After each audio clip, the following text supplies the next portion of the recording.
میں ظاہری شکل و صورت میں بھی مرد ہوں اور میڈیکل معائنے کے بعد بھی کوئی مردانہ کمزوری ثابت نہیں ہوئی، لیکن اس کے باوجود مجھے عورتوں میں کوئی دلچسپی نہیں، اسی وجہ سے شادی سے بھی انکار کرتا ہوں۔ مجھ میں عورتوں کے لیے زیرو اٹریکشن ہے، جبکہ مردوں میں بہت اٹریکشن محسوس ہوتی ہے، لیکن مردوں والا تعلق تو آپ کی ویڈیو کی روشنی میں حرام ہی دکھائی دیتا ہے۔ پلیز مجھے بتائیں اسلام میں میرے لیے کیا حکم ہے، کیا شادی کروں یا نہ کروں؟ مہربانی فرما کر ڈیٹیل جواب دیجیے۔ انا للہ و انا الیہ راجعون۔ بات یہ ہے کہ میری ویڈیوز کی روشنی میں یہ جو ہے وہ قوم لوط والا عمل حرام نہیں ہے، بلکہ صحیح الاسناد احادیث کی روشنی میں حرام ہے۔ جی، جامعہ ترمذی میں ابو داؤد میں حدیث ہے کہ جو قوم لوط کا سا عمل کرے جی، وہ لعنتی ہے، اور نبی صلی اللہ علیہ وآلہ وسلم نے فرمایا اللہ تعالیٰ حق کہنے سے نہیں شرماتا۔ جامعہ ترمذی میں ابو داؤد میں اللہ تعالیٰ منع کرتا ہے کہ تم اپنی بیویوں کے ساتھ قوم لوط والا عمل کرو، اور ترمذی ابو داؤد میں حدیث ہے کہ نبی صلی اللہ علیہ وآلہ وسلم نے فرمایا اللہ تعالیٰ نے اس چیز کو حرام قرار دیا ہے کہ کوئی مرد کے ساتھ ایسا عمل کرے یا کوئی مرد کسی عورت کے ساتھ ایسا عمل کرے۔ نعوذ باللہ من ذالک۔ اس کے اوپر میرا سیکس کے اوپر ایک ڈیٹیل لیکچر ہے، مسئلہ نمبر 155، وہ آپ دیکھ لیں،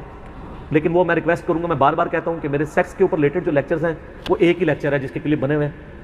عورتیں عورتوں میں بیٹھ کے دیکھیں، مرد مردوں میں، یعنی اختلاط میں نہ دیکھا جائے۔ اس کے شروع میں میں نے اناؤنسمنٹ یہ کی تھی، باقی تو میرے اندر یہ کیپیبلٹی نہیں ہے کہ میں اس طرح کے ایشوز کے اوپر آئے دن، آپ کو پتہ ہے یہاں تو وہ لال داڑھی والی سرکار جو ہے وہ روزانہ انہوں نے کوئی نہ کوئی سیکسی قسم کا کلپ چڑھایا ہوتا ہے، میری ایک کمپیٹنسی نہیں، سیدھی سی بات ہے، میں نے ایک کلپ ریکارڈ کرا کے اس کو بند کر دیا تھا اس ٹاپک کو، کیونکہ یہ ٹرانسجینڈرز کا جو ایشو ہے، ہیجڑوں والا اور مخنثین والا، یہ چونکہ ایک کریٹیکل ایشو ہے اور یہ لوگوں کے ساتھ کے مسئلے ہیں، ایسے جو شخص ہے اس کو سب سے پہلے میڈیکلی اپنا علاج کروانا چاہیے، چیک کرنا چاہیے کہ کہیں ہیجڑا تو نہیں ہے، اور یہ ہیجڑا ہونا کوئی عیب نہیں ہے، اللہ تعالیٰ نے یہ نہیں پیدا کیا ہے، اس طرح لوگوں کو بنایا، اس کے اوپر میرے خیال ہے کوئی عیب والا معاملہ نہیں ہے، کوئی اس کے اوپر کسی کو آر نہیں دلانی چاہیے، اور نہ اس حوالے سے اگر کسی کو اللہ تعالیٰ نے اس آزمائش میں ڈال دیا ہے آپ اس کے اوپر کوئی اس طرح کے کامنٹس پاس کریں۔ جو مخنث ہیں جی ان کے بارے میں آپ کو احادیث مل جائیں گی، ابو داؤد کے اندر ایک حدیث موجود ہے کہ نبی صلی اللہ علیہ وآلہ وسلم نے ایک ہجڑے کی آپ کو شکایت کی گئی کہ اس نے ہاتھ اور پاؤں میں مہندی لگائی، یعنی عورتوں کی مشابہت اختیار کی، تو آپ نے اس کو مدینہ شریف سے باہر نکال دیا، لیکن یہ روایت اصول محدثین پہ ضعیف ہے۔ البتہ اس کو سپورٹیو ایک حدیث ہے جو بخاری اور مسلم دونوں میں موجود ہے، ام سلمہ سلام اللہ علیہا ام المومنین ہے، نبی علیہ السلام ان کے پاس آئے تو وہاں پہ ایک ہیجڑا بیٹھا ہوا تھا، مخنث کہتے ہیں عربی میں ہیجڑے کو، تیسری مخلوق بھی ہم کہہ دیتے ہیں، پنجابی میں خسرا بھی کہہ دیتے ہیں، اور ٹرانسجینڈر کہہ دیتے ہیں انگلش کے اندر۔ تو وہ وہاں پہ بیٹھا ہوا ام سلمہ کا جو بھائی تھا، یعنی نبی علیہ السلام کا سالہ، وہ اس سے گفتگو کر رہا تھا کہ یہ عنقریب اللہ تعالیٰ طائف میں جب مسلمانوں کو فتح دے گا تو وہاں میں تمہیں ایک عورت دکھاؤں گی، جب وہ جاتی ہے تو اس کو 4 بل پڑتے ہیں پیٹ پہ، اور جب آتی ہے تو 8 بل پڑتے ہیں، یعنی وہ اس کی، عرب کے لوگ موٹی عورتوں کو پسند کرتے ہیں تو وہ اس کے موٹاپے کی تعریف کر رہے تھے۔ تو نبی علیہ السلام نے یہ بات سن لی، آپ صلی اللہ علیہ وسلم نے اس ہجڑے کو اٹھایا اور ام سلمہ سے کہا یہ مخنث تمہارے پاس نہ آیا کریں، اس طرح کے مخنث جو عورتوں کی اس طرح کی باتیں بیان کرتے ہیں۔ ویسے ایک ہجڑے کا اور عورت کا پردہ کوئی نہیں ہے، اس کے اندر تو عورتوں کے لیے اٹریکشن ہی کوئی نہیں ہوتی، لیکن اس طرح کے ہجڑے جو، میں اس پہ بات کروں، ڈسکشن کرتے ہیں، اس طرح کی جو چیزیں ہیں نا جی، وہ یعنی جو اس قسم کے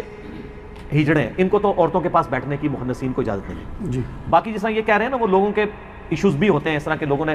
آپریشن کروائے ہوتے ہیں، بعض لوگوں نے کمائی کا ذریعہ بنانے کے لیے بھی بنے ہوئے ہیں، وہ ایک علیحدہ بات ہے، ہم اس کو فی الحال ڈسکس، اچھا ٹھیک ہے۔ تو اس میں یہ جو ایشو یہ بتا رہے ہیں نا، اس میں ان کو بالکل شادی نہیں کرنی، انہوں نے شادی کے بارے میں پوچھا، ظاہر ہے مرد کو تو شادی کی اجازت نہیں ہے کیونکہ وہ تو عورت کے قابل ہی نہیں ہے، پہلے تو عورتیں خاموش ہو جایا کرتی تھیں، اب تو عورتیں خاموش نہیں رہتی ہیں، اور اس کی وجہ سے پھر بعد میں بھی کافی لڑائی جھگڑے بھی شروع ہو جاتے ہیں، اور عموماً اولاد جو نہیں ہو رہی ہوتی زیادہ تر کیسز میں مردوں کے کمزوری پائی جاتی ہے، لیکن وہ عورتوں کے سارے ٹیسٹ عورتوں کے کروائے جا رہے ہوتے ہیں، اور الٹیمیٹلی خرابی مرد کے اندر نکلتی ہے۔ کئی عورتیں ہیں جنہوں نے پوری زندگیاں اسی طریقے سے گزارتی ہیں اور بعد میں یہ نہیں پتہ چلا کہ اس طرح کا مسئلہ تھا، تو ایسی عورت کی بھی ذمہ داری ہے کہ اگر مرد میں کوئی اس قسم کا عیب موجود ہے پہلے تو میڈیکلی علاج کروایا جائے، اگر علاج پاسبل ہو، بعض اوقات نفسیاتی بیماری بھی ہوتی ہے جس کی وجہ سے ریلیشن شپ ڈیولپ نہیں ہوتا، میں ذرا کوڈ ورڈز میں بات کروں گا، اور یعنی کیونکہ ہر قسم کے لوگوں نے یہ ویڈیو دیکھنی ہوتی ہے، تو ایسے لوگوں کو پھر علاج کروانا چاہیے، کسی یعنی میڈیکل اسپیشلسٹ سے رابطہ کریں جو اس فیلڈ کے اندر ہے، اور اگر پھر ڈکلیئر ہو جاتا ہے کہ اس طرح کا ایشو ہے تو پھر ٹھیک ہے، ان کے لیے تو ٹینشن نہیں ہے، رہا باقی مردوں میں ٹینشن والا مسئلہ تو ویسے ہی حرام ہے، صبر کریں، صحیح بخاری میں حدیث موجود ہے، مسلم میں بھی ہے، اے نوجوانوں کے گروہ نکاح کرو جس میں نکاح کی استطاعت نہیں ہے، وہ روزے رکھ کر اپنی شہوت کو ٹھنڈا کرے، نکاح کرنا آنکھوں کی حفاظت کا ذریعہ ہے اور اپنی عصمت اور عفت کی حفاظت کا ذریعہ، یہاں پہ اسپیسیفکلی اس اعتبار سے کہا گیا ہے استطاعت کہ وہ فیملی کو سپورٹ کر سکتا ہو، تبھی اس کو کہا جا رہا ہے کہ روزوں کے ذریعے شہوت ٹھنڈی کرے. اب اگر وہ فیملی کو سپورٹ بھی کر سکتا ہے لیکن دوسری استطاعت نہیں ہے عورتوں والی، تو ظاہر ہے وہ تو نہیں پھر شادی کرے گا. اگر مردوں والا معاملہ ہے تو ظاہر ہے وہ خوف خدا کرے اور اس گناہ سے توبہ کرے، اپنا میڈیکل علاج کروائے اور روزے رکھ کے اپنے معاملات کو سیدھا کرے، اللہ کی طرف رہے. عموماً ایسے لوگوں کا اٹھنا بیٹھنا ہی ایسے لوگوں کے ساتھ ہوتا ہے کہ ان کو لت پڑی ہوئی ہوتی ہے. یہ بھی ایک لت ہے نا. یہ تو صرف ان لوگوں کو نہیں ہے کہ شادی شدہ لوگوں کو بھی لت پڑی ہوئی ہے. اور معذرت کے ساتھ مطلب مدرسوں میں یہ کام بہت بڑے لیول پہ ہو رہا ہوتا ہے. میں سارے مدرسوں کو اور سارے مدرسوں کے اسٹوڈنٹس یا ٹیچرس کو نہیں کہہ رہا ہوں، لیکن جو لوگ مدرسوں سے پڑھے ہیں ان کو پتہ ہے یہ معاملات اسکولوں کے اندر کم ہوتے ہیں کیونکہ ہاسٹل وغیرہ نہیں ہوتے. ادروائز اسکولوں میں بھی اگر ہاسٹل شروع ہو جائیں تو مدرسوں سے بھی زیادہ کام اٹھ جائے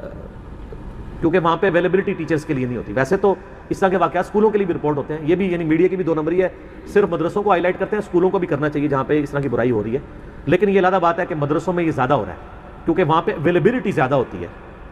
ان کے پاس چانس زیادہ موجود ہوتا ہے کیونکہ وہ تو بیچارے ماں باپ تو غربت کی وجہ سے بچے چھوڑ کے چلے گئے ہوتے ہیں، بعد میں استادوں کے رحم و کرم کے اوپر ہوتے ہیں. تو میں اب اس میں کوئی زیادہ